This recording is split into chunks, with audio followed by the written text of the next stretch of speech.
নমস্কার বন্ধুরা, শুভ সকাল। বাবু ডট মনামুনকার চ্যানেল থেকে আপনাদের সবাইকে শুভ সকাল। আজকে শুরু করতে যাচ্ছি একটা নতুন ভিডিও, সেটা হচ্ছে ম্যাঙ্গো আইসক্রিম। আপনাদের সকলের সাথে শেয়ার করব। আপনারা সবাই দেখুন জিনিসটা কি করে খুব সহজে বানাচ্ছি। বাচ্চাদেরও খুব ভালো লাগবে এবং বাড়ির বড়দেরও খুব ভালো লাগবে। আর ভাবলাম যেহেতু সকালটা শুরু করতে যাচ্ছি, সেহেতু একটু ঠাকুরের নাম নেই, ঠাকুরকে দেখেই শুরু করা যাক আমাদের সকালটা।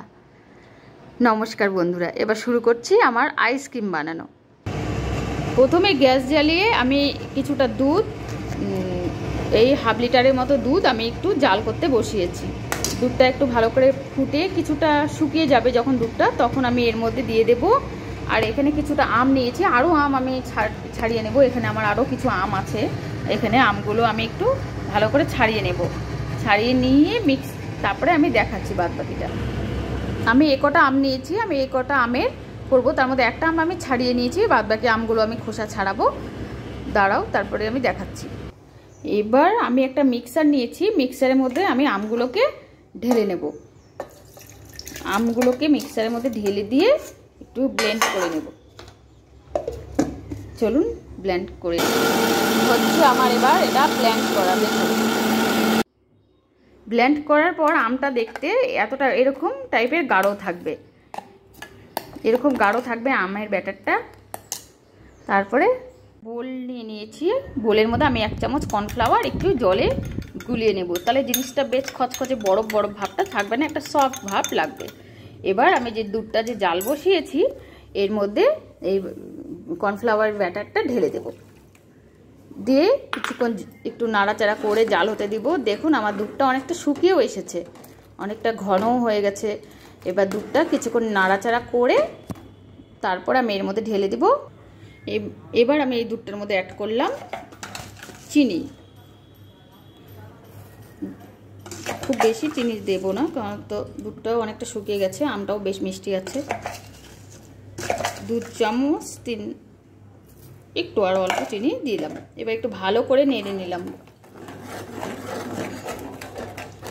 নিয়ে চিনিটা একটু কিছুটা সময় গলতে দিব এর মধ্যে।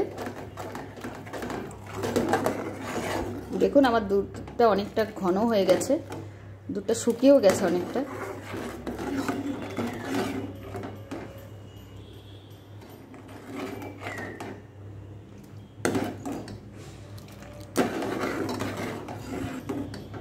আর আমি খুব বেশি এটাকে ফোটাবো না, চিনিটাও আমার গলে গেছে। এবার আমি এটাকে ঢেলে দেবো আমের ব্যাটারের মধ্যে। আমি এই বোলটার মধ্যে আমের ব্যাটারটা ঢেলে নিয়েছি, যাতে আমার একটু ভালো করে মেশাতে সুবিধা হয়। এবার এর মধ্যে আমি দুধটাকেও ঢেলে দেব। দুধটাকে আমি এই ব্যাটারের মধ্যে ঢেলে দিচ্ছি।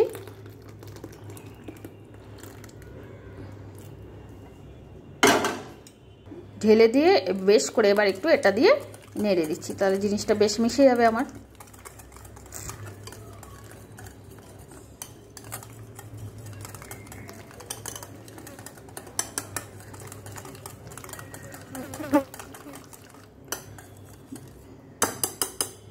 হয়ে গেছে।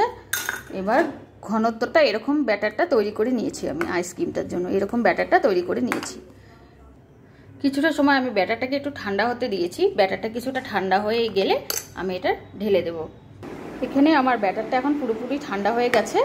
এখন আমি এটা এর মধ্যে ঢেলে দিচ্ছি, এর মধ্যে জমতে দেব আইসক্রিমের বোলের মধ্যে। আস্তে আস্তে ঢেলে দিচ্ছি, পুরোটা ভর্তি করে দেব।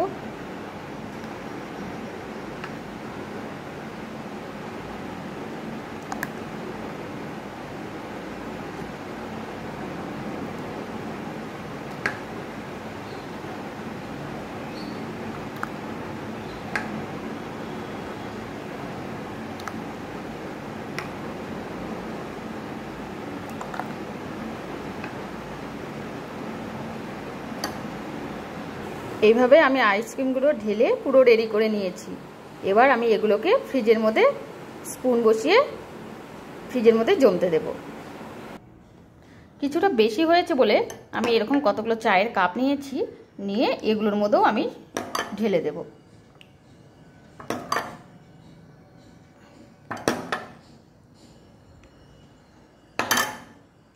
এর মধ্যেও পুরো ঢেলে নিয়েছি। এবার এগুলোকে আমি ফ্রিজের মধ্যে কিছুটা সময় জমতে দেব, 4-5 ঘন্টার জন্য রেখে দিব ফ্রিজে। আর এগুলো আমি রাখবো একদম ডিপ ফ্রিজে, 5-6 ঘন্টার মতো ডিপ ফ্রিজে এগুলো আমি এখন রেখে দেবো। এই যে বন্ধুরা, আমার আইসক্রিমটা ফ্রিজে থাকার পর আইসক্রিমটা পুরো কমপ্লিট হয়ে গেছে। এখন আমি আইসক্রিমটা এই ছোট একটা চাকুর সাহায্যে আইসক্রিমটা তুলে নেব। এই যে আমি এখানে 2টো আইসক্রিম তুলছি, বাদ বাকি আইসক্রিমগুলো এখন আর তুলবো না। এখন আপাতত 2টো আইসক্রিম তুলেছি, নেব না আমি এটা নেব।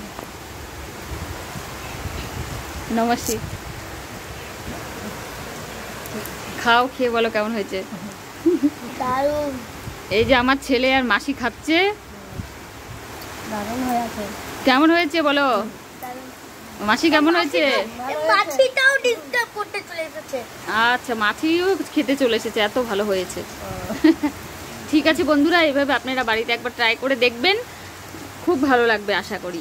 ঠিক আছে, রাখলাম তাহলে, টাটা।